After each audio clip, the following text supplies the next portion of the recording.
Olá, pedráticos! A galera da pedra, que curte pedra, mas que curte também um bom bate-papo, uma boa conversa, um bom momento aqui, nesse dia tão especial que você está assistindo esse programa.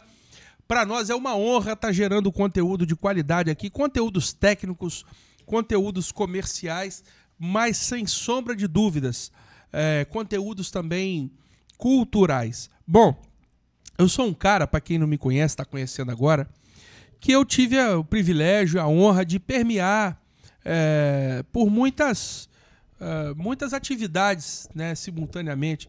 A minha vida, eu sou um garoto novo ainda, né, os meus cabelos brancos aqui já me entregam, mas eu tive a honra de estar em muitos cenários diferentes, né, atuar na área musical, né, atuar na área corporativa do ramo da pedra, do mármore e granito, como vocês sabem. Mas dei aula, fui professor e, enfim, tem uma série de coisas que eu trabalhei na área técnica, na área de criação de conteúdo, muita coisa ao mesmo tempo. E o que eu propus aí quando a gente sentou com a equipe aqui, eu, Serginho, Saulo, Emily, a turma toda? A nossa ideia é a gente gerar conteúdo de qualidade, né? O nosso mote aqui, a nossa primeira inspiração é falar do ramo da pedra, que é o nosso setor, a indústria da pedra, o mercado da pedra, falar para arquitetos, falar para decoradores. Mas também a vida seria muito chata se a gente só falasse de serviço, de negócio, de números complexos.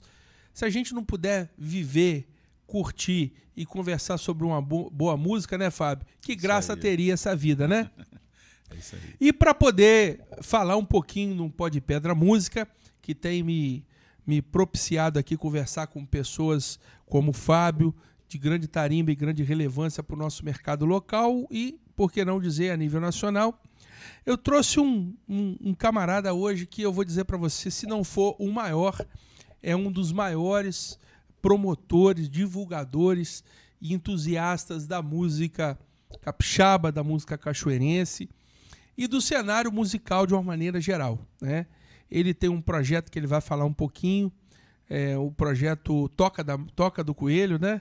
Toca do como é que é o nome da agora? O Toca é um estúdio, né, de produção musical que a gente vem registrando aí alguns trabalhos, além do nosso trabalho. Eu fiz um estúdio para mim, mas acabou que o pessoal descobriu aí. A galera vai para lá, né? Né? Trabalhando para os outros. O Fábio é um grande amigo, né? Um grande colega, a gente está sempre junto, né? Quando pode. Me lembro da época que eu dava aula no conservatório, o Fábio também dava, estava sempre por lá, a gente se esbarrava. E não tem como falar de música em Cachoeiro com quem está na música, quem está atuando na música, sem pincelar, sem falar com o Fábio Coelho, né? E hoje a gente vai ter aqui uma oportunidade de discorrer sobre muitos temas. Aí você pode perguntar, mas o que tem a ver música com pedra? Meu amigo, você já foi numa festa de final de ano de empresa, uma festa de junina de uma empresa, uma comemoração de uma empresa? Sempre tem lá um músico com um violão na mão, com equipamentos de som, embalando musicalmente o seu evento, não é verdade? Então, o músico, ele faz parte, sim, da vida da pedra, da vida do ecossistema de negócios aqui em Cachoeira e região. E você que está assistindo a gente de todo lado do Brasil sabe da importância da música no nosso dia a dia. Fábio, você é de uma família tradicional aqui de Cachoeiro, uma família que tem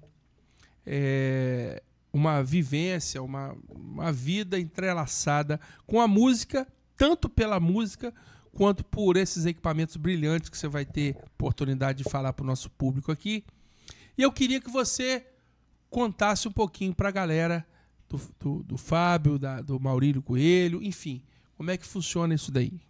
Tá com você a palavra. Então, primeiramente, prazer em estar aqui participando do Pó de Pedra e vamos que vamos contar a história, né? Que eu acho que o povo gosta de uma boa história, né? O turista,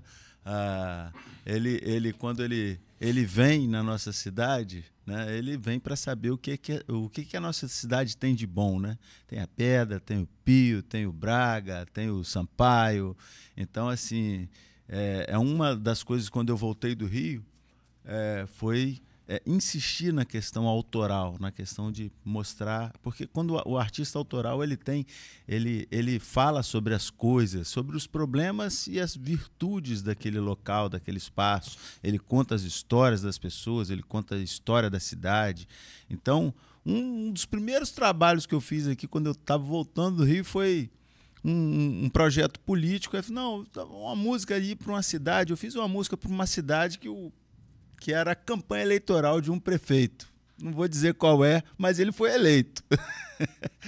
Mas aí o meu primo, que trabalhava com marketing na época, ele me falou, não, Fábio, estamos precisando fazer uma música aqui e tal. Aí eu, na verdade, eu comecei a fazer uma pesquisa sobre a cidade e vi a riqueza que aquela cidade tinha. Então eu sei que eu fiz quase um samba enredo para a cidade. E no final o cara se deu bem e eu também me dei no final, né? A gente foi agraciado lá pelo cachê, um cachê justo na época. Então, assim, eu acho que a música, né, a cultura de forma geral, ela dialoga com todas as potencialidades, né, da cidade, do local, da região, né? Eu recentemente fiz uma música falando do Caparaó, né? Eu cito assim de forma poética, né, o café e tal, jogo, chama-se Matizes do Caparaó, e ela vai fazer parte do projeto Coelhos Cartolas, que agora foi contemplado pelo prêmio no Funcultura. A gente foi aprovado, esse projeto é um projeto já antigo que eu tenho, antigo que eu digo assim, eu acho que a gente começou esse projeto em 2014, projeto que a gente fez no Teatro Rubem Braga, fizemos algumas edições lá, eu quis reunir outras expressões culturais e artísticas, né, dentro do meu show. Então, minha filha até na época fazia de ginástica rítmica, eu falei, não, vamos fazer ginástica rítmica. Eu queria trabalhar um pouco dessa linguagem circense no show. E aí convidei vários artistas para participar, a Marina Toé, na época foi o Hudson Costa, aí já botei o Diego Scarparo com o Paulo Paraíso fazendo, e o Hudson Costa pintando ao vivo. Eu sei que eu fiz um emaranhado de coisas que foi dando uma cara para o show, e a gente teve um grande sucesso na época que eu comecei ali a fazer o projeto Coelhos Cartolas. Aí comecei a compor também músicas novas, né, para esse projeto, e a partir do momento que eu fui realizando shows, eu fui compondo. Então essa questão da composição também é uma coisa muito natural comigo, né? Eu gosto de compor, e esse projeto agora ele foi contemplado no Funcultura, né? E vamos agora fazer finalmente um álbum para o Spotify, porque o projeto que eu fiz, que foi contemplado, acho que também em outro edital, foi um videoclipe. E aí, no dia, tivemos um problema na internet, eu fiquei pé da vida, né? E aí eu falei, cara, conversei com a banda, falei, vamos fazer de novo? Vamos fazer de novo, que eu vou botar o estúdio, eu vou fazer. Aí a gente acabou fazendo lá no estúdio, no Toca, que é o meu estúdio. A gente trabalha com audiovisual lá também, para bandas, né? Então, fizemos lá o Toca Audiocine Studio. E aí gravei várias pessoas. Eu comecei com um estúdiozinho menor dentro da fábrica de pios, quando eu vim do Rio para cá. Deve ter quase 20 anos que eu voltei para o Espírito Santo. E aí eu fiz um estúdio lá, na época, num quartinho lá, para fazer as minhas produções. Aí o pessoal descobriu. O pessoal descobriu e falou, Fábio, você trabalha com som, com áudio, bababá. E o pessoal queria ver alguma coisa diferente e começou a me chamar. Agora, que era o Estúdio da Luz. Aí depois o Estúdio da Luz eu levei para uma sala que eu tenho debaixo do meu quarto, igual o Hermeto Pascoal. O Hermeto Pascoal, lá no Rio, eu fui um dia na casa do Hermeto, e ele tinha um estúdio em cima. Aí a esposa dele, na época, chamava Hermeto, que a gente deu uma caixa de pio para o Hermeto Pascoal, eu e meu irmão, quando eu ainda morava no Rio. Aí a esposa chamava o Hermeto, não, o Hermeto está no estúdio, e o meu é embaixo agora, no meu porão, lá onde eu tocava quando eu era menino, né? Aí a galera que tocava comigo, pô, mas é aquele lugar da festa e tal. Eu falei, é aqui. E mas, é isso aí. Mas, ô Fábio, você já misturou um monte de assunto aí. A galera tá entendendo? Tá conseguindo acompanhar? É música e Pi. Daqui a pouco a gente eu quero falar do Pi, Pi, mas vamos falar primeiro da música. Cara, a gente é de uma cidade de interior, né? Uma cidade de 200 e poucos mil habitantes. É um polo regional, mas o nosso estado, de uma maneira geral, é um estado interiorano, né? Se você pegar aí, o estado do Espírito Santo tem 3 milhões e 800 mil habitantes. Só a cidade de São Paulo tem algo em torno de 12 ou 14 milhões. Vou fazer um parênteses aí, ainda bem. Não, ainda bem não. Que a gente está aí nos 3 milhões, porque o nosso estado é um estado muito equilibrado em termos de população, de PIB. Não, mas eu estou enfatizando aqui o fato de dizer o seguinte, é pouca gente em relação a grandes metrópoles, né? Sim. Qualquer metrópole aí, São Paulo é 12 milhões, o estado de São Paulo é 44 milhões. A gente tem aquela pegada de interior, é nesse sentido que eu estou querendo dizer. E aí, por outro lado, a gente é proveniente de uma cidade em que a gente, imagino eu quero te ouvir, a sua opinião, o entrevistado aqui é você, o bate-papo é com você, mas eu quero pensar, a gente tem muitos talentos que são daqui de Cachoeiro. A gente percebe que Cachoeiro tem uma certa riqueza musical, né? Não só por Roberto Carlos por si só, pela referência que ele é, se for comparar alguém da atualidade aqui, o Anderson Freire, que é um cara mais voltado para o gospel, mas é um compositor de mão cheia. Na história, Fábio, a gente tem muitos compositores, né, criadores, escritores, gente que se expressa com a arte. Você acha que isso é alguma coisa especial que nós temos? É um acaso? Ou você acha que o cachoeirense ele tem uma pegada diferente quando se fala em arte? Olha, eu acredito que pode ter uma questão aí, como diz aquela poesia, aquela crônica do Braga, né? Que os trovões aqui eles soam diferente, porque o Cachoeiro é um vale, né?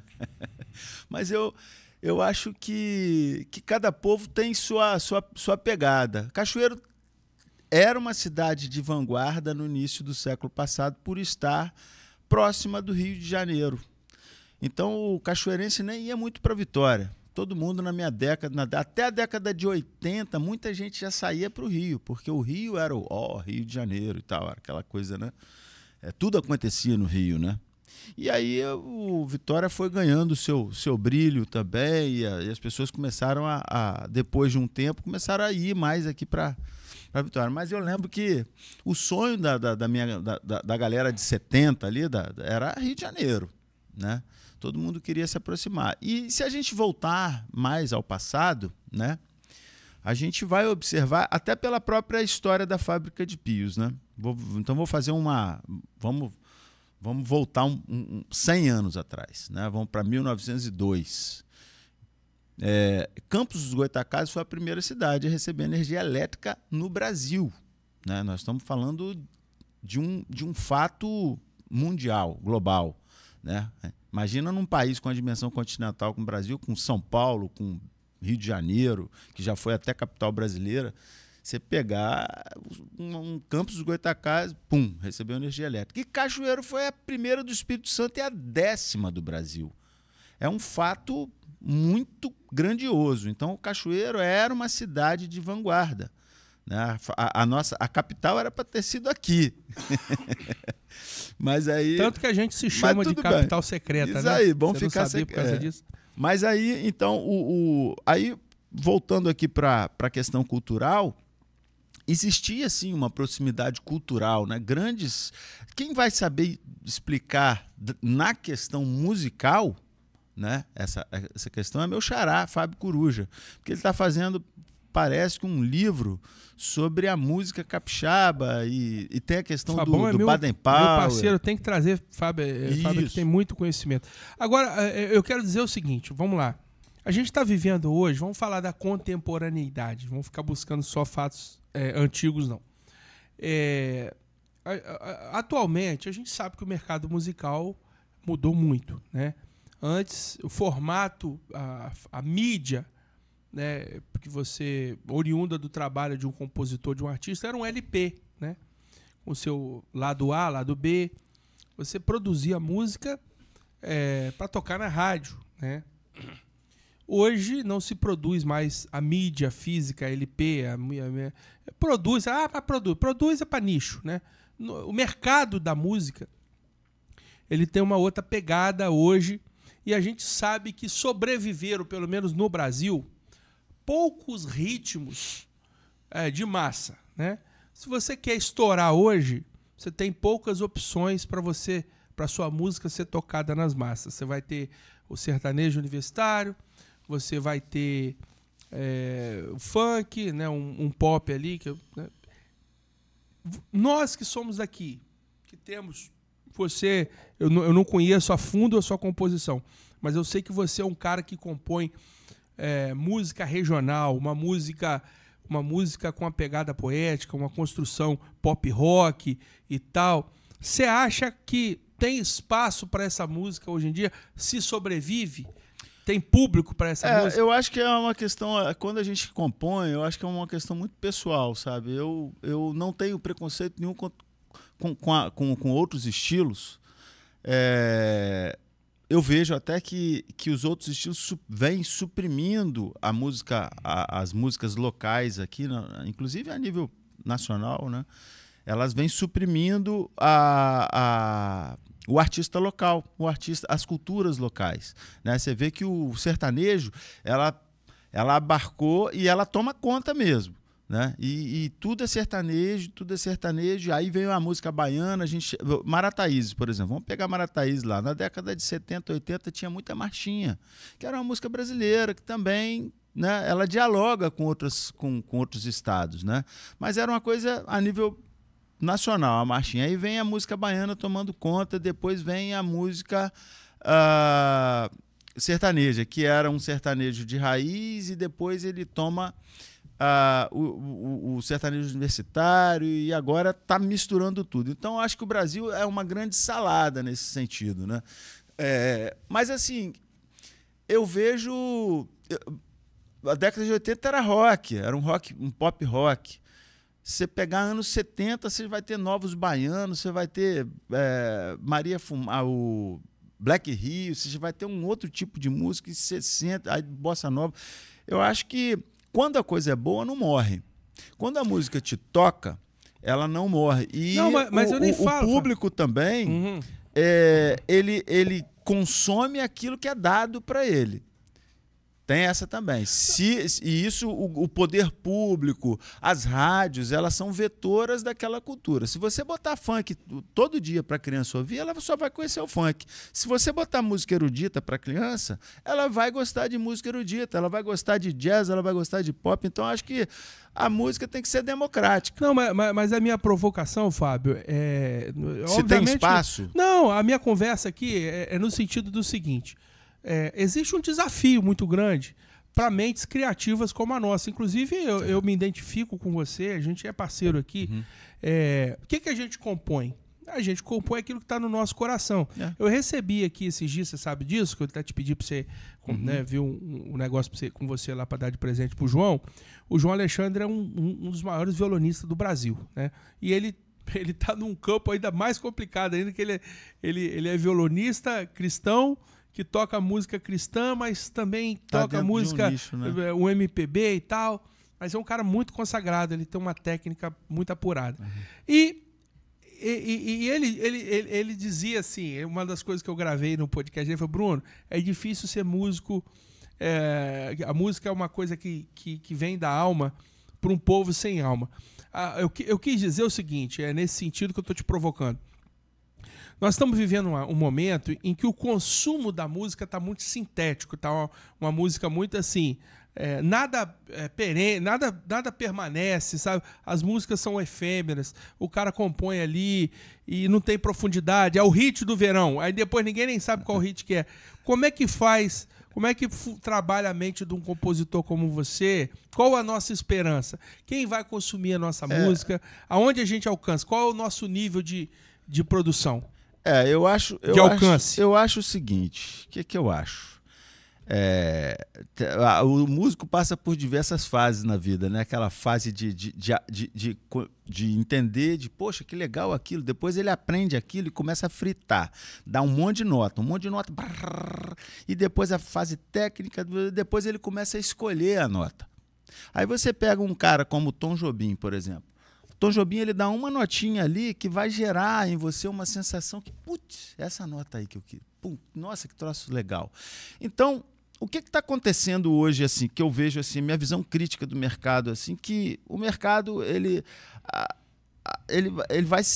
vai se autodestruindo, porque é tanta coisa, o estilo que está aí, que, por exemplo, é o sertanejo, tem coisas legais, eles se reconstroem, eles vão se moldando, né? Vão surgindo variações, até se apropriando do sertanejo que está aí com outra roupa, né? As pessoas vão fazer. A música é viva, né? É igual a língua. Então, assim, chega uma hora que aquela batidão ali chega, pô, é legal, mas tem uma hora que cansa, que você quer ouvir um negócio mais Ou seja, você acredita que se recicla? O gosto musical vai reciclar?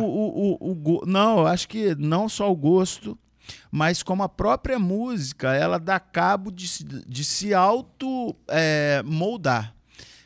Ela é como a língua, né? A língua, você fala com o pessoal ali, aí daqui a pouco surge uma dialética naquele grupo ali, ela vai se moldando, a língua é viva, né?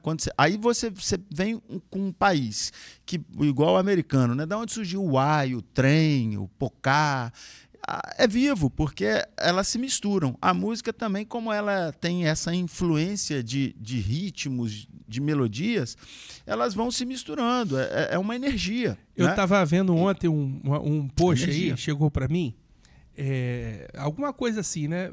Você não sabia, o cantor Regis Danese compôs um dos maiores hits dos anos 90. Quem que é Regis Danese? É um cara que, assim, eu acho que o supra-sumo da fama dele foi uma música evangélica que ele fez, aquela entra na minha casa, entra na minha vida, mexe com minha... Uhum. E aí, os caras estavam mostrando que, na verdade, o Regis Danese compôs grande parte dos grandes hits do pagode dos anos 90. Uhum. Quero ser feliz, você também. Não devemos nada. É só para contrariar... O Thiago, essa galera toda. E os caras do pagode também às vezes usam um bar, uma coisa erudita ali do meio. Aí eu tô traçando esse paralelo para dizer o seguinte: nos anos 90 era batata. Se você quisesse fazer sucesso, você ia ter que montar uma banda de pagode. Concorda comigo? Era quase que batata. Também. Né? Aí você tinha o sertanejo, né? Mas surgiu o Rapa, por exemplo, uma banda super poderosa aí no cenário brasileiro. Própria Mamonas, né? Com a crítica social. Rapa, tem uma pancada de artistas que surgiram que são de outras linhas, né? E aí você vê que assim, o cara faz uma música que tem um estilo, mas que ela dialoga ali com uma parte da população, é uma música de protesto, né? Ela fala sobre a questão social, não só o Rapa, mas assim... Tô falando assim, de uma banda que mexeu com muita gente, né? O Rapa mexe ainda com muita gente. Aí surge Nat Roots, aí surge... Né, teve uma época que nos anos 2000 ali, teve a turma também do reggae, né? Eu tinha uma banda, o Tafari Roots, uma banda que quando eu fui para o Rio de Janeiro, eu fiz um teste para essa banda, né? E entrei e a gente começou a fazer música própria, né? E foi uma época interessante, porque era um grupo de bandas do cenário reggae que estava no underground e começou a galgar a sua própria carreira, mostrar. E tinha também, não era só reggae, porque o Tafari, no nosso caso, tinha uma influência da capoeira. Então, o Tafari, assim, de uma forma, não uma forma pejorativa, uma forma boa, ela se apropriou de ladainhas de capoeira, né? No sentido de divulgar a capoeira também, porque os músicos gostavam de artes marciais e da capoeira, e era um público que curtia muito o nosso som. Então, assim, misturou o reggae com os ritmos de capoeira. A gente criou a onda do reggae e capoeira. E era uma marca da nossa banda, as rodas de capoeira no nosso show, né? E aí... a gente vê essa fusão de elementos rítmicos em diversas bandas, né? Diversos artistas, diversos trabalhos artísticos, né? Então no Brasil. eu vou mudar minha pergunta aqui para depois a gente ir pro trabalho dos Pios. Quero que você conte essa história para a galera aqui. Qual que é o espaço do músico local, do músico regional, do músico... É ele gravar o trabalho autoral dele ali, tem espaço para isso? Ou ele vai ficar eternamente sendo o músico do barzinho? Sem nenhum demérito ao músico do barzinho. Hoje... Mas você acha que é o barzinho o lugar do cara ou tem espaço para ele crescer? Eu acho o seguinte, hoje a questão da gravação e do artista autoral, né, nesse caso aí que eu me encaixo, ele democratizou muito, embora seja muito difícil hoje em dia se usa o termo viralizar, né? Viralizar, mas você pode botar a tua música hoje em plataformas musicais e você tendo um bom trabalho, você saiu dessa esfera local. Você vai para a esfera mundial, global. Se você faz uma música em inglês, você está no globo. As pessoas podem... Eu gosto de acessar a música da Índia, por exemplo. Eu gosto de acessar a música da Turquia. Eu gosto, particularmente. Gosto de ouvir música nipônica de outros países e música local também. E isso acontece muito com os países desenvolvidos. Você pega o japonês, eles trocam, eles acessam ali, às vezes, uma música nossa. Eles acessam no meu site comercial. Então, assim... principalmente a música brasileira, que é uma música muito rítmica, muito rica ritmicamente e melodicamente também. A música, depois que saiu essa coisa só do LP, do CD, e você botou sua música no YouTube ou na internet, você tá pro mundo. Acabou esse negócio do regionalismo. É regional porque você tá aqui. Mas você pega um avião, você está lá. Então, hoje em dia, a questão de gravação, que só estava na mão das grandes gravadoras, né? Hoje, você com um bom equipamento, você produz um bom trabalho em casa. Você tem os estúdios, mais estúdios locais atendendo também demandas de bandas. Então, aí depois que você começa a brilhar, a gravadora te pega. E tem que tomar cuidado também, porque às vezes te bota na geladeira. Então, com um contrato que você vai assinar, tem que saber muito bem o que você está amarrando, né?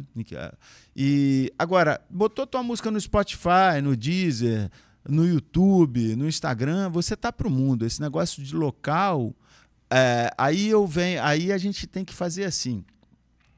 Eu sou de Cachoeiro de Itapemirim.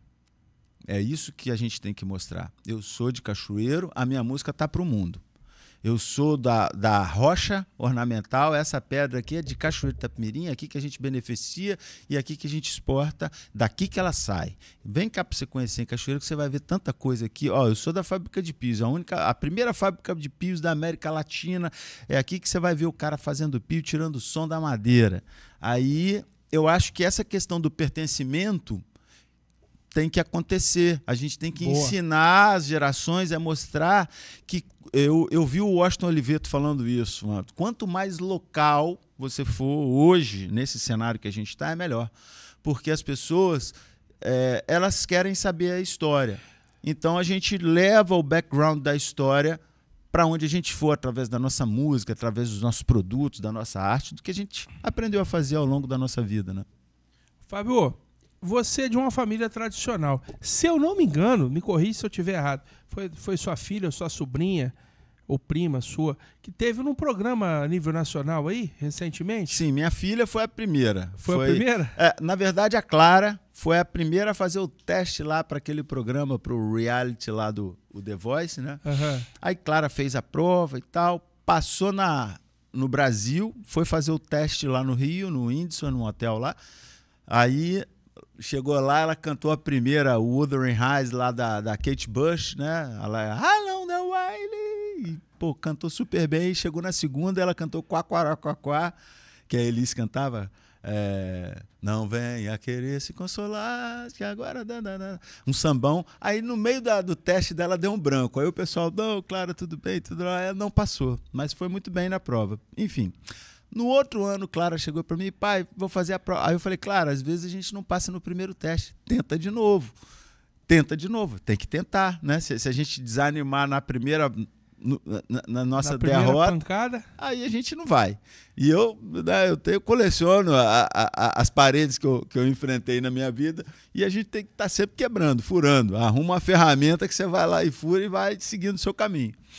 E aí, Clara fez a prova no outro ano, ela não fez. Ela fez a prova, mas não entrou. E Sofia, no mesmo ano, ouvindo, eu estava naquele negócio do Coelho, os Cartolas, efervescência cultural, minha cabeça estava música, e show, e teatro. Aí botei Sofia com 7 anos fazendo...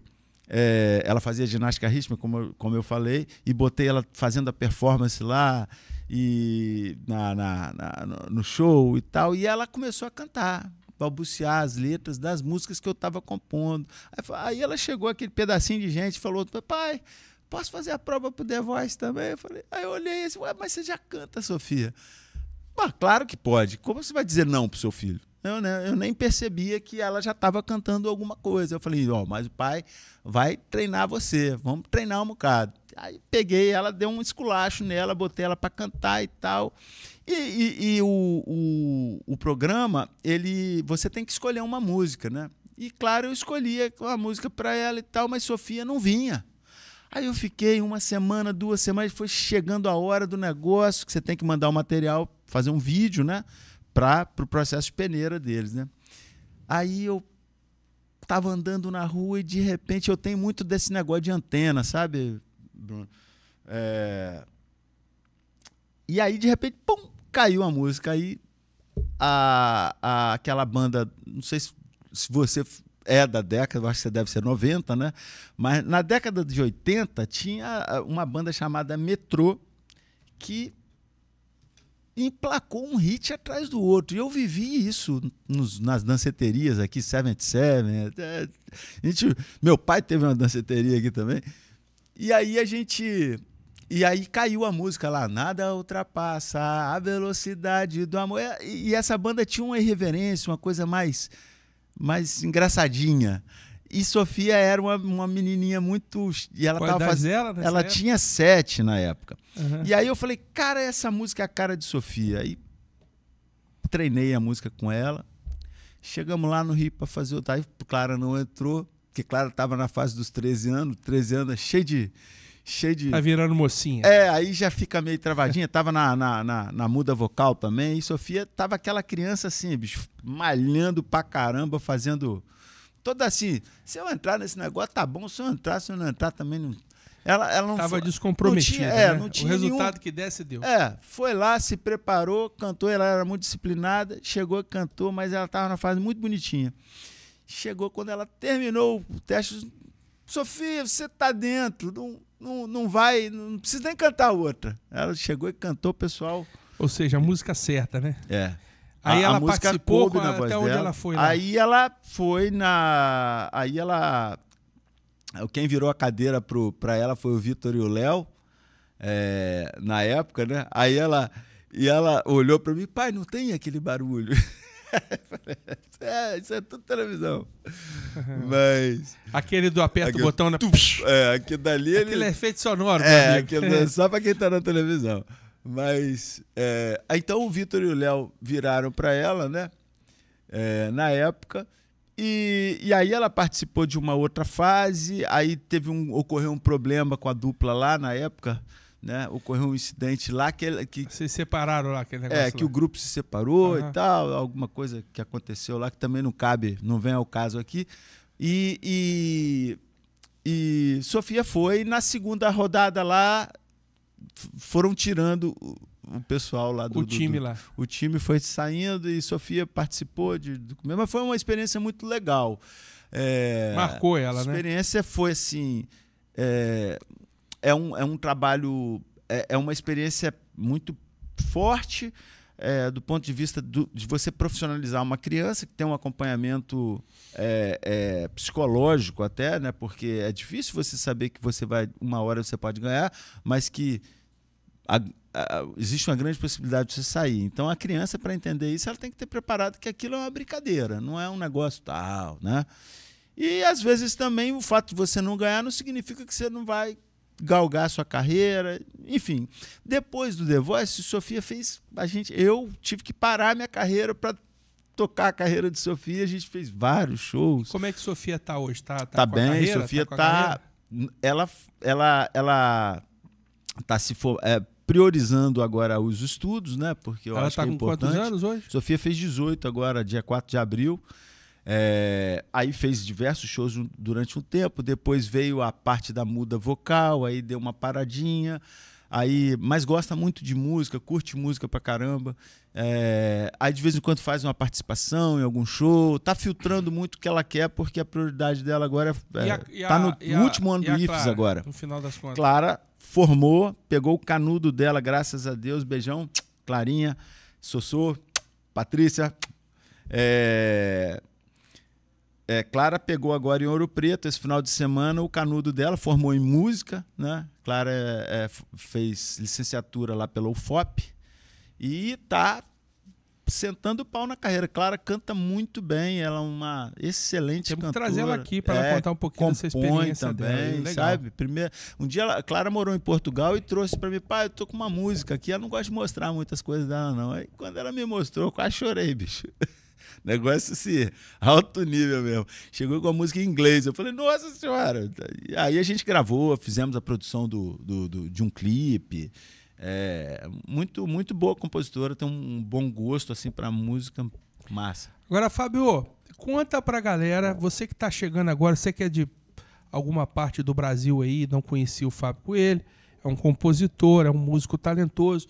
Eu olho pro Fábio Coelho assim e eu vejo encarnado nele a figura típica do músico regional. E eu falo isso na melhor da posição da palavra, né? Eu vejo ele um cara que ele tem essa pegada de compor, de sempre levar a cultura local para frente. E aí, para você que não sabe, eu vou fazer uma introdução aqui e vou passar a bola para ele. A família do Fábio, eu quero que você conte essa história na medida do possível, do que você puder falar. Eles têm uma fábrica que é uma das únicas do mundo, não sei se é a única, mas uma das únicas do mundo. Tem uma história extremamente tradicional de confecção de fazedura, de pássaros, de criação de pios de pássaros. Deixa eu mostrar pra galera aqui na nossa câmera. É seu. O que é isso aqui? É meu? Sério? Esse aqui também é um piozinho do trem que eu andei. Olha só. Aí. Nossa, eu ganhei. É um pio.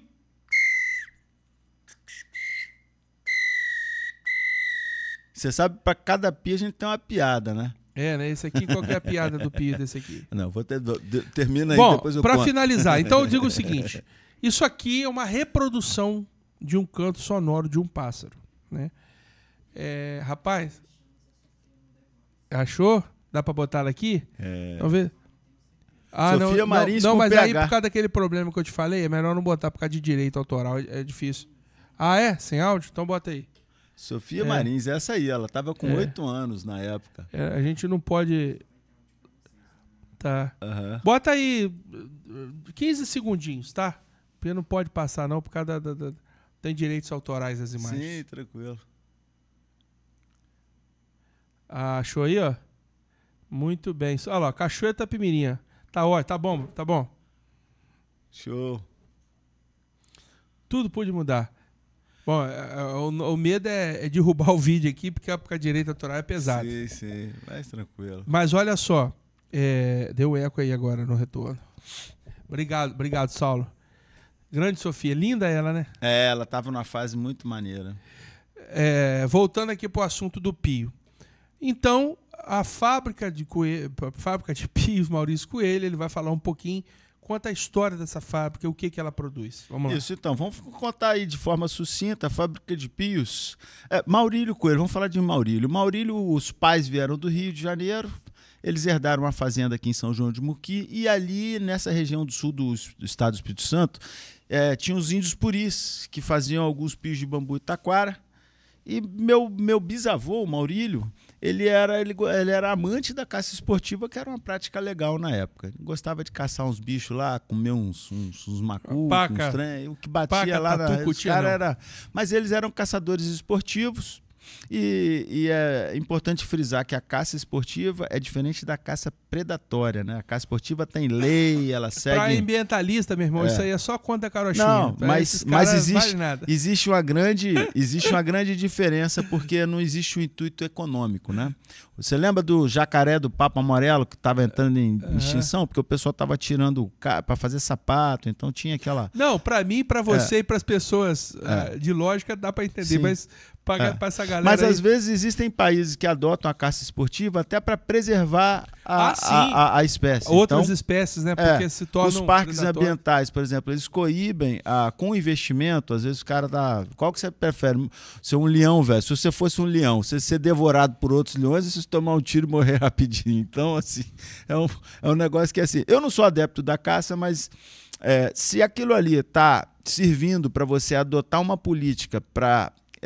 preservar aquele espaço e até mesmo as espécies, isso é importante. Eu acho que quando a gente tem regra, as coisas... Os americanos, eles caçam até hoje e nunca acaba o pato lá. Por quê? Porque ele respeita o ciclo reprodutivo das espécies. Tem a caça lá do alce, lá, do viado. Não acaba porque ele tem um tanto que ele pode tirar dali. Ele não pode tirar mais. Aqui no Brasil, transportando, você tem também a pesca, que ela tem você não pode pescar no defeso, né? Defeso e tudo mais. Mas vamos lá. Aí o Maurício, seu bisavô. Aí o Maurílio, ele veio para cá, os índios já caçavam, caça de subsistência. Maurílio, ele veio, aprendeu a cunhar os primeiros pios lá de bambu e taquara com esses índios. E ele gostava muito, a família, embora fosse uma família de agricultores, ele era um cara que gostava de mexer em máquina. Ele criava máquina, fazia muito de fubá, gostava muito de marcenaria. E ele foi aprimorando durante a sua vida esse know-how. Aí montou uma marcenaria, eu acho que em Guaçuí, Alegre, lá para aqueles lados lá. Depois ele veio aqui para baixo. E ele gostava de fazer máquina pesada.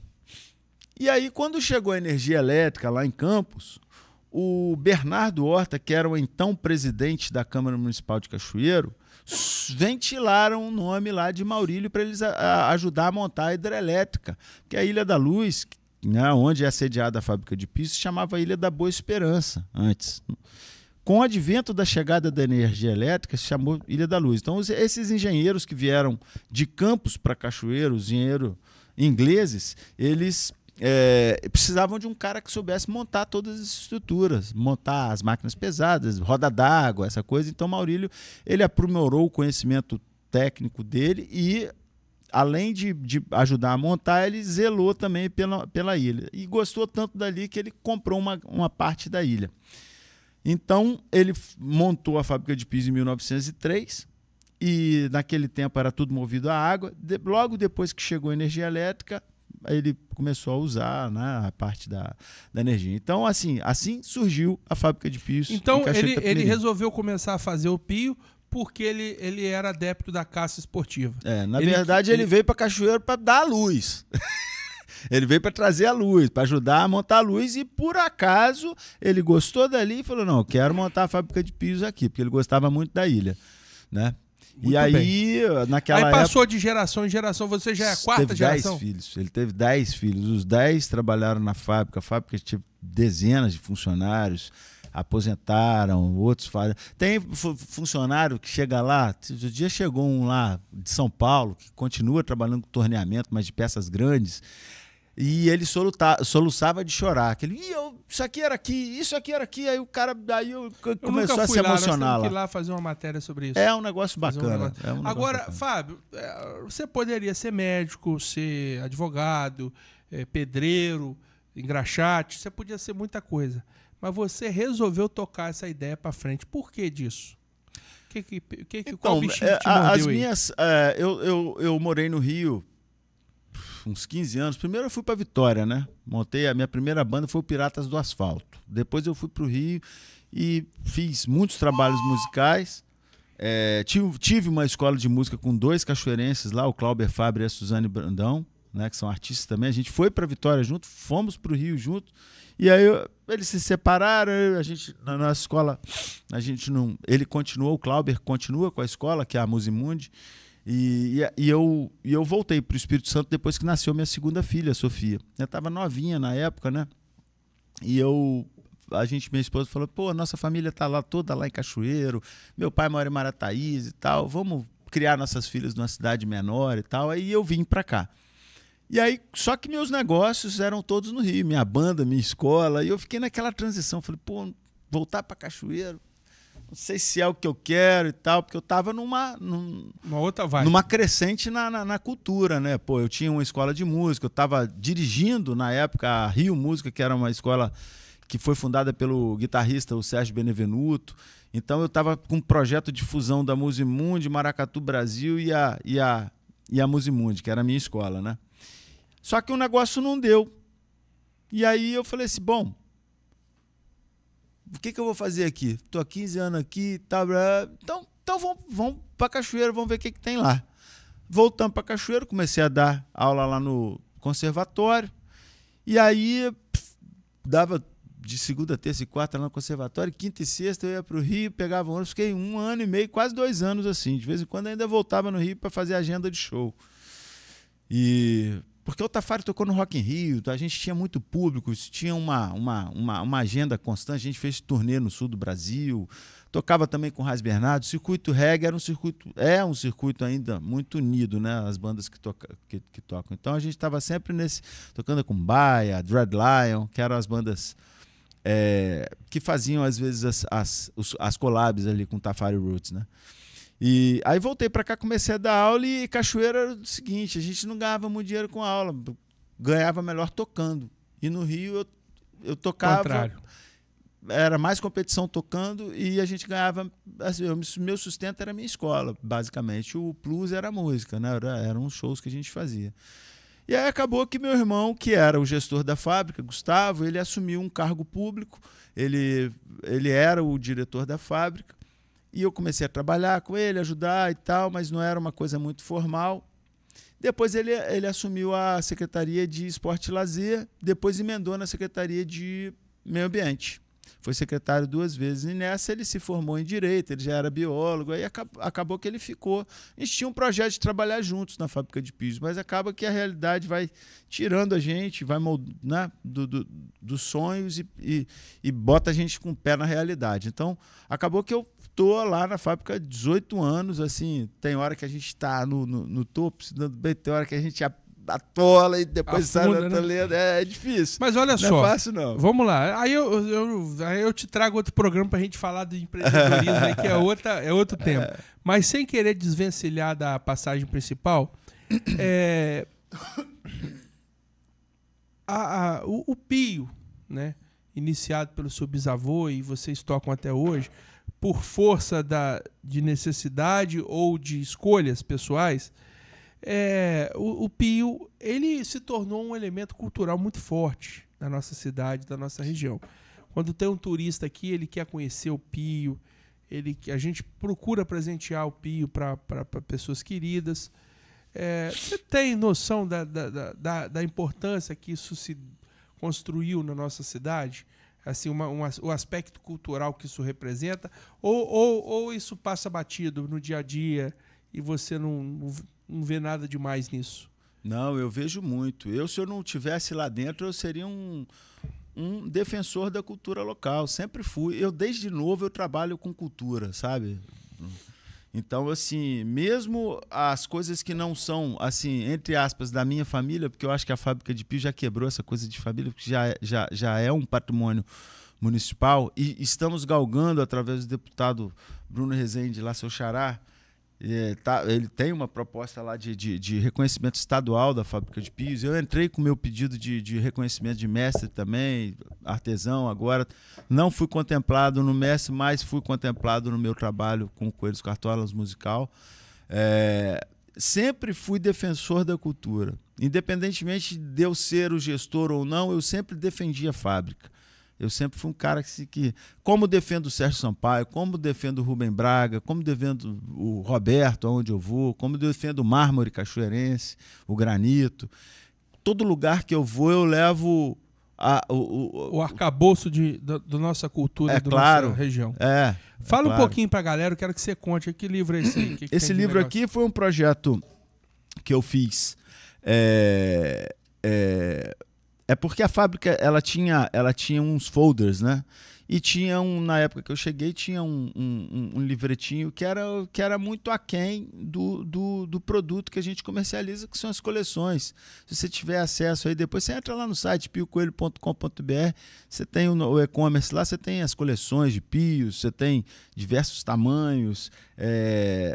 E aí, quando a gente vende a coleção, o cara quer um manual. Então eu peguei aquele livro, dei uma pesquisada, trabalhei com fontes fotográficas também, com fotógrafos que expõem seus materiais aí em diversos sites, né, como a Wikiaves e outros sites aí, Xenocantos, enfim, sites que eu pesquiso também, que eu uso para pesquisar além do YouTube e tal. Então eu peguei e falei, não, vou fazer um livro mais legal, ilustrado, um livro que conta um pouco da história da fábrica e tal. Aí eu montei esse livro com recurso até da Lei Rubem Braga, que foi um projeto aprovado por lei de incentivo, né? E aí eu vendo, esses livros acompanham as coleções de 40, 17, 6 pios, que são as coleções que cabem o livro ali, né, no pacote. E ele é comercializado de forma avulsa também. Então é um livro bilíngue. Foi como se fosse quase um trabalho pós-faculdade ali, né? Eu entreguei meu TCC na faculdade de inglês e eu falei, não, eu tenho que fazer alguma coisa para valorizar também o trabalho dos pios. Aí eu fiz esse trabalho, que tem até minha professora como revisora, né? A Cláudia Benevenuti. E eu fiz esse projeto aí para alavancar nossas vendas internacionais. E a gente exporta os pios, né? Eu exporto cerca de 25% do que eu produzo. E esse livro, ele vai junto com as coleções. Para a galera que está assistindo a gente, produz o som, explica para a galera os conceitos, o princípio. Toma aí. Isso aqui é um projeto. Esse aqui é um pio que eu fiz aqui. Eu tinha um pio desse aqui, que era um pio Lepit, de uma fábrica lá francesa, eu acho. Aí um certo dia chegou, eu acho que o presidente do IFES, lá de Cariacica, me pegou lá na fábrica de piso no final de semana. Aí eu falei, rapaz, você conhece aquele apito de trem que não sei o que e tal? Eu falei, conheço, eu acho que eu tenho até perdido um apito desse aqui, porque o pessoal chega lá e fala assim, olha só o que eu trouxe para vocês, me presenteio com outros produtos de outros países, de outros artesãos, e a gente gosta muito disso. Aí ele chegou e falou, pô, eu tô precisando de 50 apitos desse aqui, porque vai ter a reunião do pessoal da ferrovia lá no IFES, eu não sei o que eu dou, a ferrovia é apito de trem. Você faz esse apito? Eu falei, rapaz, eu nunca fiz, não.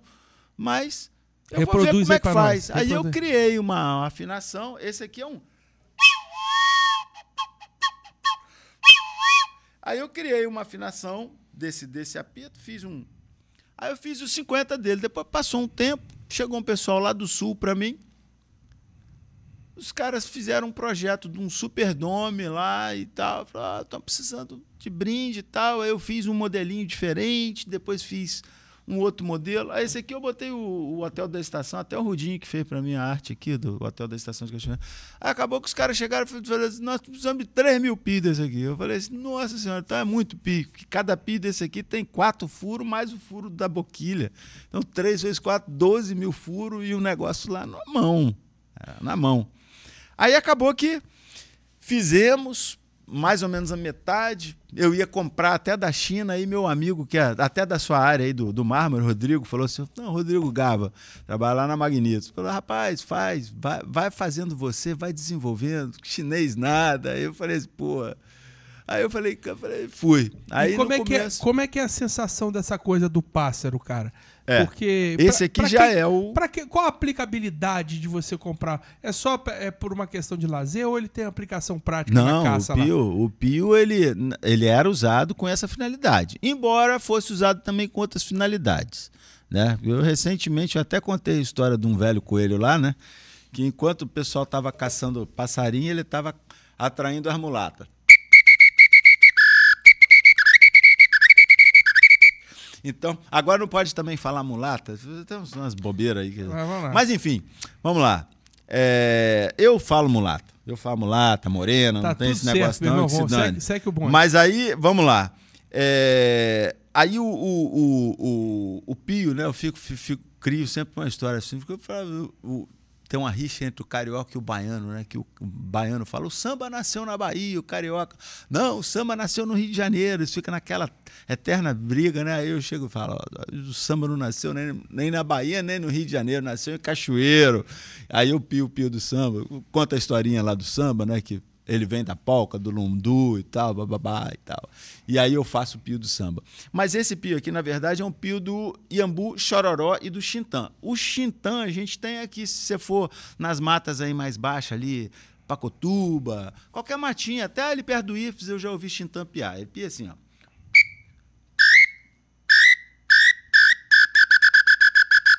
Esse é o Xintã. O Chororó já tem um pio assim, ó.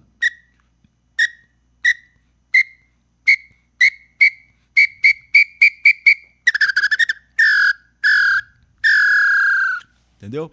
Então é um pio que você pode usar também, por exemplo, se você é da música, né? Você tem um pio. Esse pio é muito usado por percussionistas, com percussão, né? Você pode usar em afoxé, você pode usar como um afoxé, um ritmo de afoxé, em ritmo de samba, afro-brasileiro. Você tocou num ponto muito importante, Fábio. O Brasil tem uma cultura muito percussional, né? Você está me vindo à memória aqui, grandes percussionistas que fizeram até filme de Hollywood, foram para Hollywood fazer grandes trilhas sonoras e tal. Você percebe que o canto dos pássaros, na verdade, nada mais é do que uma cantoria da música mais rústica, mais internalizada do povo brasileiro. Você acha que é isso? O meu irmão, ele sempre me disse uma coisa muito importante, que é assim, o ser humano ele saiu do mato muito cedo. Entendeu? Tem 100 anos que a gente saiu do mato. Há 100 anos atrás isso aqui era uma selva, né? Se você olhar bem, né? A Revolução Industrial veio trazendo assim um desmatamento, né? Então todo mundo era rural, era tudo rural. Então o som dos pássaros está impregnado no nosso DNA de uma tal maneira que quando você, mesmo que você não tenha escutado, você chegou ali numa floresta ali, você vai ouvir aquele bicho, que negócio parece que está dentro da sua carne, né? De tão forte que é a sensação de você entrar numa mata. Quando você entra numa mata, você pisou numa mata, você entra, seus sentidos abrem, sua respiração abre, tudo melhora. A mata é saudável, né? E ela dialoga com o seu corpo de uma forma energética também, sabe? O pio, ele é energia. O som, ele é energia. A palavra é energia, né? Então, assim, a aplicabilidade do pio hoje, ela já superou esse negócio. A caça já está lá atrás. Hoje o pio é um instrumento de conexão entre o ser humano e a natureza. Você vai na mata, você piou, antigamente o cara lá matava para comer, para tirar pena, para empalhar. Hoje você fotografa. O lucro que aquela foto vai te dar, se você é um produtor rural, ele é muito maior do que você comer o bicho. Então, e a ave também é uma indicadora biológica. Então, o pio ele é usado por birdwatchers, observadores de aves, né? Ele é usado por ornitólogos, em pesquisas da zoofonia. Ele é utilizado como um instrumento educativo na escola. Eu fui professor aqui do seu lado da Maple Bear, eu usava os pios direto. Então eu passava, às vezes o comando estava com a voz meio cansada, eu passava para as crianças lá o comando do gavião, aí todas as crianças deitavam lá, o gavião passando, não precisava gastar. Hora de dormir era o pio do grilo, hora de deitar, pizinho do grilo. Então para o professor, até para o contador de histórias ou para o sonoplasta, no meu estúdio eu faço muita trilha sonora para cinema, para propagandas comerciais, né? A gente trabalha com ID sonoro, então a gente com essa identidade sonora. Então eu produzo muita coisa com pio, Porque primeiro que é uma coisa diferente, que você não encontra em qualquer lugar. Segundo que ele é um som expressivo. Sujeito, hoje você tem som de piano, você tem som de violino, você tem som de violão, mas som de pio de qualidade a gente tem aqui. Então quando você usa o pio como um diferencial, ele vai chamar a atenção do seu espectador. Então, você que é empresário aqui de Cachoeira e região, ou de todo lugar do Brasil que estiver assistindo a gente, presta atenção. Quer valorizar aqui um produto nacional? Você que está assistindo a gente, que é do Acre, de Amazonas, do Rio Grande do Sul, entre em contato. Eu tenho cliente lá, hein? Pois é. Rondônia, Acre. Entre em contato com aqui o Maurílio Coelho, Fábrica de Piso Maurílio Coelho, aqui com o Fábio, né? Fábio Coelho Marins. E você que é daqui, mais pertinho, você que é da indústria do granito, em vez de ficar mandando aquela galera só vinho caro aí, é bom dar vinho também, não estou recriminando sua prática não, você compra o vinho lá, tá tudo certo. Mas reveza também, de vez em quando compra, né? Claro. A gente recebeu um cantor muito famoso aqui, para nosso universo aqui, e Cachoeiro, que veio aqui da entrevista com a gente, o João. Eu virei pro Fábio, falei, Fábio, prepara aí um presente para mim, compramos e tal, entregamos para ele, fizemos toda uma homenagem, e ele com certeza deve ter ficado feliz lá, imagino eu, agradeceu a gente. Cara, não tem preço você empregar uma originalidade. Você ouviu o que o Fábio falou aqui? A gente fala o mesmo também, Fábio. Seu discurso está muito alinhado com aquilo que a gente tem apregoado aqui, né? A pedra é energia, a pedra é matéria viva. Isso. A pedra, quando a gente extrai lá da pedreira, é uma matéria que a natureza levou milhares de anos, milhões de anos para produzir, e aquilo tem propriedades minerais, propriedades físicas, propriedades quânticas que comunicam com o cérebro da gente, com os órgãos internos da gente, né? O nosso corpo é matéria, e a matéria, quando ela é viva, ela comunica com a gente, ela preenche lacunas que só a energia física, isso aí não tem nada a ver com esoterismo, não estou aqui fazendo discurso esotérico, não. Isso tem a ver com física quântica, isso tem a ver com o mundo real, com o mundo físico, o mundo material, né? E aquilo que você falou, você já alguma vez, a gente é música, a gente é até suspeita a falar, mas certamente você já algum dia você ouviu uma canção XYZ e aí o seu corpo arrepiou todinho, né? Tem aquele arrepio, uma nota sonora, essa que você falou é do Rush, hein? XYZ. Do Rush, né? Pois bem, uma música que você queira aí, que toca, que traz uma lembrança, uma memória afetiva, sim, uma nostalgia, ou então uma lembrança de sentimentos bons, positivos e agradáveis para você e para sua família. Isso é o poder que a música tem. E certamente, aquilo que você falou aqui, tem estudos, né? Gente que está falando, não. Você vai na internet aí, o pessoal virou até memes, tem até postzinho falando sobre isso. Desculpa, pessoal, é uma rinite de vez em quando me ataca. Mas você pisar na grama, você pisar no chão, pisar na troca areia, de energia com o planeta. Consequentemente, existem áreas seríssimas de estudo, que é a área do som, né? Um dos nossos mercados na Europa é o sound healing, né? O healing é a cura através dos sons. Isso aí. E a gente, no Brasil, a gente está muito acostumado com Como é que é o nome que a gente fala aqui? É sonoroterapia. Tem um nome. Musicoterapia. É uma área da música que está se desenvolvendo. Assim, as notas musicais, elas vão lá no seu tímpano, lá no seu organismo, e elas ativam frequências relevantes. Os orientais, né? Eles já trabalham com a medicina. Os chineses, por exemplo, eles trabalham nos seus pontos energéticos, os chakras. Aí você vê que existe uma outra medicina no mundo, né? Que é uma medicina que funciona muito bem, inclusive até para bicho. A nossa cadela lá estava com problema lá e o menino estava lá fazendo acupuntura. E a acupuntura é uma medicina, o shiatsu, a Shantala. Então, assim, a medicina que trabalha com essas questões dos pontos energéticos, com os chakras, né? Eles também recebem as vibrações. Não é só a agulha, a semente. A semente tem vibração também, né? Como você diz, até a pedra tem vibração porque ali existe um átomo vibrando, né? Tudo está vibrando. Sem dúvida nenhuma. Então, não é matéria morta. Por exemplo, você pega isso aqui, é uma matéria morta. Não existe nada morto. Não existe nada morto. Não, tá tudo vivo. Assim, até o morto está vivo, porque verdade. existe uma matéria ali em decomposição que está sendo processada por um outro ser vivo que está ali se alimentando daqui e dali. Está tudo em movimento. Nada está parado. Está tudo em movimento. E aí o som, ele entra nessa questão aí da cultura do sound healing, que é um novo nicho que a gente trabalha, das terapias alternativas. E eu, quando exportei lá para Taiwan, uma coleção, eu sempre pergunto, quando eu vou quando o cara tá usando o pio, eu falo, pô, tá usando para quê?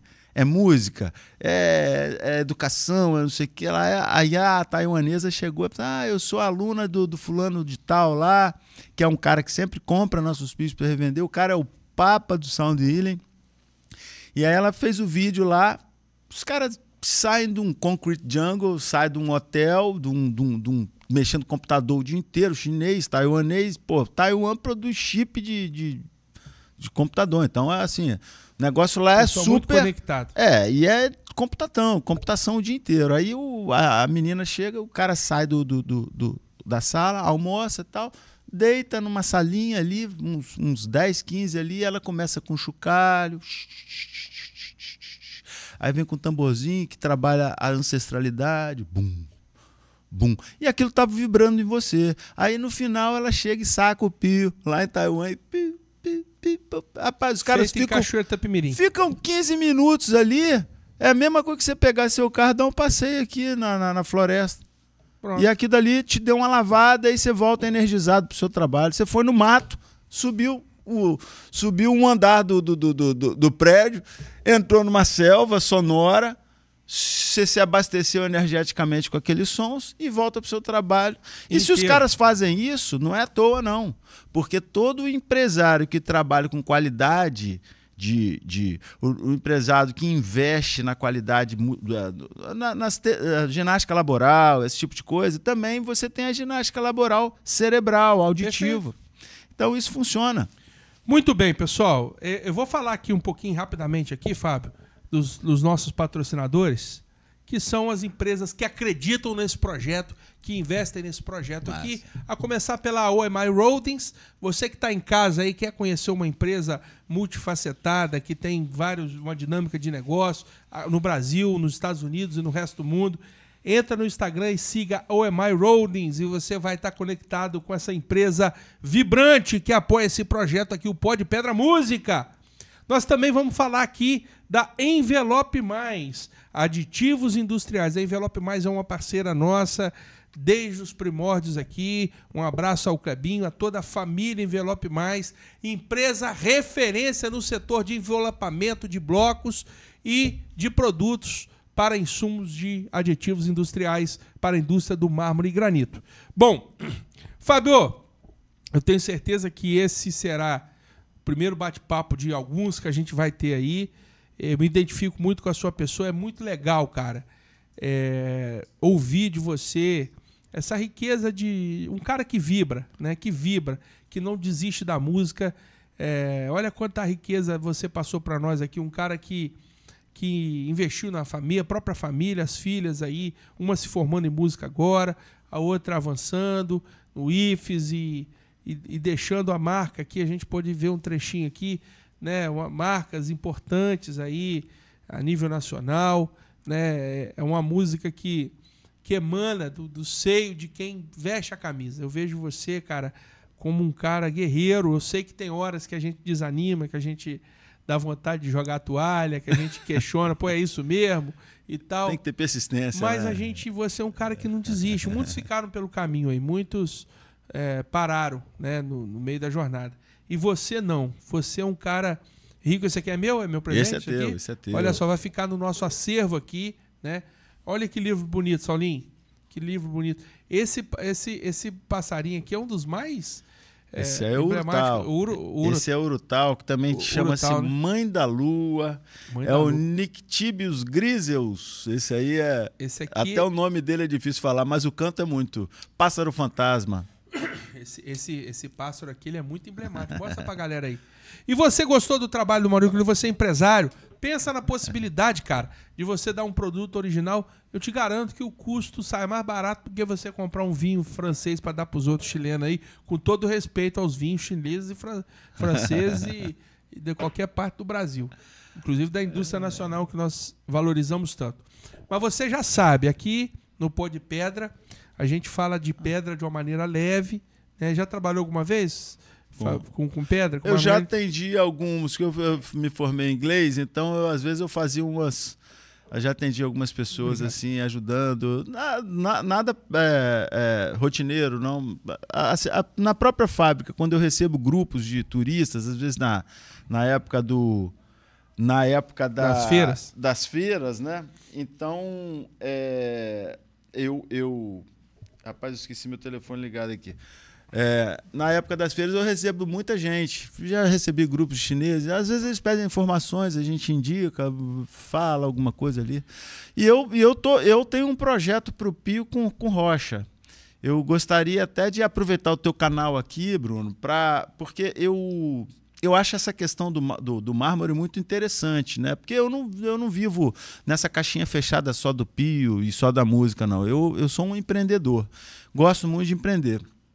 E eu vi uma coisa interessante para o Pio, para o Pio e para o marmorista, porque eu já levei muito aqueles ladrilhozinhos, né, aquelas amostras, né, e vejo que eles mandam isso sempre para os clientes, né? Não sei se isso ocorre ainda. Não, mas vou te falar aqui, até vou te dar uma notícia primeira mão aqui, ó, nem cogitando. Tá vendo aquelas molduras ali? São do Romário Rosa. Sim, Romário é parceirão. Então, Romário é um parceiro nosso. Esse canal nosso aqui é novíssimo, cara. Isso. A gente nem fez tráfego pago dele ainda. Tudo que você tá vendo de conteúdo aqui é orgânico. Legal. É só o setor que tá compartilhando.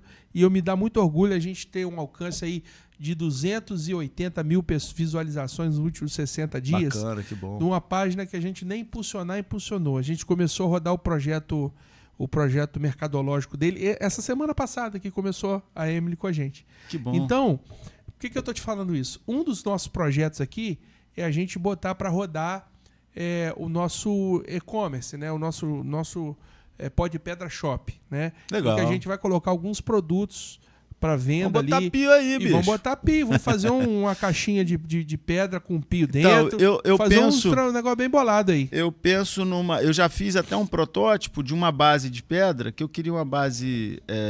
inclusive, se tiver algum empresário aí que quiser comprar a ideia, fazer uma collab com a fábrica de pio, nós estamos abertos a negócio, aí já tem o Bruno para intermediar em nossa negociação, para indicar. Aquelas basezinhas que são... Às vezes vem em troféu, né? Você compra um troféu, às vezes tem aquele pezinho torneadinho, que tem um atupiadinho, um detalhe bonito. Tem uma novidade para chegar aí? Depois eu te conto fora. Máquinas, né? Nas máquinas, né? Você que está em casa já sabe. Aqui com a gente falar de pedra ficou mais leve. E eu tô hoje aqui com a presença do Fábio Coelho. Vai ter Toca do Coelho aí. Isso! Quinta-feira, né? É um negócio que a gente tem que falar. Eu não sei quando você tá ouvindo isso, mas fica aí. Canja do Coelho, né? Canja do Coelho, na fábrica de pisos, a gente faz um projeto cultural lá. Vai para a 10ª edição agora, com a Soturno Jazz Band. Nós vamos botar uma... Vai lá, pô. Você toca sax, né? Toco. Então, leva o sax lá, vamos pra Canja. Aí vai ter um pela égua lá, se tivesse tempinho frio que tá em Cachoeira aqui, melhor ainda. Vai ser mel na chupeta. Isso. Vai ser que horas? Vai ser quinta-feira, dia 15 de maio agora, às 20 horas. É um happy hour, é um encontro. Bom, vamos lá prestigiar e vamos registrar também, fazer uns conteúdos. Isso. A gente tem feito o Pó de Pedra musical, que a gente tem convidado, feito alguns eventos. Vou conversar depois com calma com você. Que a gente quer fazer. A Soturno é tudo amigo nosso lá. Marcelão, a galera toda. Isso aí. Fábio tá tocando com eles ainda? Tá, né? Vamos fazer lá, a Canja do Coelho agora. Muito bem. Ô, Fábio, considerações finais aí pro pessoal, pra gente finalizar esse bate-papo gostoso, que não dá vontade de parar, mas é isso aí. O dever chama. São 122 anos de história, então assim, a gente contou só um pequeno fragmento de alguns minutos do que a gente vive aí. Mas deixar em aberto aí a collab do pezinho de Não só de pezinho, pedra cara, ali. aguenta lá, vai vir mais coisa boa aí. Vamos que vamos. Que eu quero botar esses pios aí junto com... Parar de vender vinho, né? Como é que é? Vambora, vamos botar os pios aí, a cultura nacional. Vamos botar a cultura, vamos vender cachoeiro, pô. Muito bem. Galera, muito obrigado por ter ficado até aqui, por ter prestigiado esse programa. A gente tem procurado levar cultura, conhecimento, entretenimento e registrar momentos como esse, em que a gente consegue falar com pessoas que têm uma vivência tão legal, um cachoeirense que ama o que faz, você que é da pedra aqui, né? Saiba que fora do nosso mundinho da pedra ali, que é o meu também, tem muita gente boa que está levando o nosso nome, a nossa mensagem da pedra para os 4 cantos do mundo aí. Muito obrigado, viu, Fabão? Obrigado, Bruno. Que seja a primeira de muitos aí. É isso aí. Acessa lá piocoelho.com.br e vem pra Canja do Coelho, na fábrica de piso Cachoeiro Itapiri. Muito obrigado. Valeu, galera.